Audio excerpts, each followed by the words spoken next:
ఈరోజు మనం మన జీవితంలో ఉపయోగపడే ఒక మంచి మెసేజ్ స్టోరీని చెప్తాను వినండి. ఒక అడవిలో 2 జింకలున్నాయి.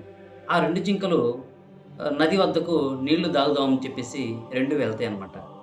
కొంత దూరం వెళ్ళిన తర్వాత 2 జింకలు నది దగ్గరకు వస్తూ ఉంటాయి. అప్పుడు ఫస్ట్ జింక రెండో జింకతో ఇలా చెప్తుంది. "అదిగో ఆ నీటిలో ఉన్న నల్లగా ఉన్నది చూడు అది మొసలే కదా!" అని చెప్పేసి చెప్తుంది. రెండో జింక లేదు అది మొసలి కాదు. అది జస్ట్ నల్ల రాయి మాత్రమే. నువ్వు భయపడబాకు అని చెప్పేసి రెండో జింక ఫస్ట్ జింకతో చెప్తుంది. ఫస్ట్ జింక లేదు నా మాట విను. నేను మొన్న కూడా చూసాను. అది మొసలే అని చెప్పేసి మళ్ళీ ఫస్ట్ జింక చెప్తుంది.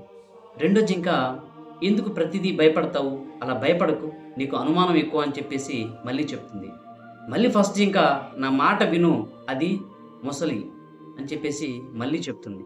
రెండు జింక ప్రతిదానికి భయపడతావు. ఇలా అయితే ఎలా చెప్పు? ఎలా బ్రతుకుతావు నువ్వు?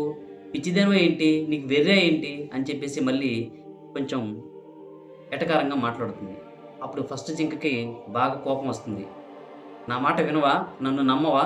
ఇదిగో ఇప్పుడే ప్రూవ్ చేస్తా చూడు అని చెప్పేసి వెంటనే ఫస్ట్ జింక నదిలో వాటర్‌లోకి దిగిపోతుంది.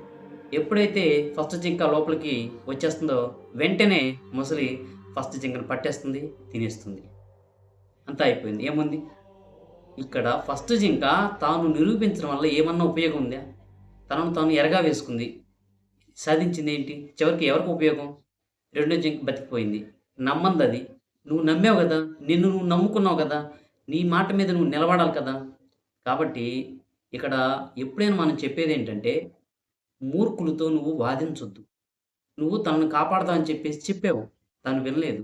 ఏ నువ్వే ఫస్ట్ జింక గనక, సరే నాకు దాహం వేయట్లేదు. సరే నువ్వు వెళ్ళు అని చెప్పేసి అన్నట్లయితే తను ప్రాణం నిలబెట్టుకునేది. అలాగే మన జీవితంలో కూడా ఇట్లాంటివి ఎప్పుడైనా జరిగినప్పుడు చెప్పి చూడండి. వినలేదనుకో వదిలేసేయండి.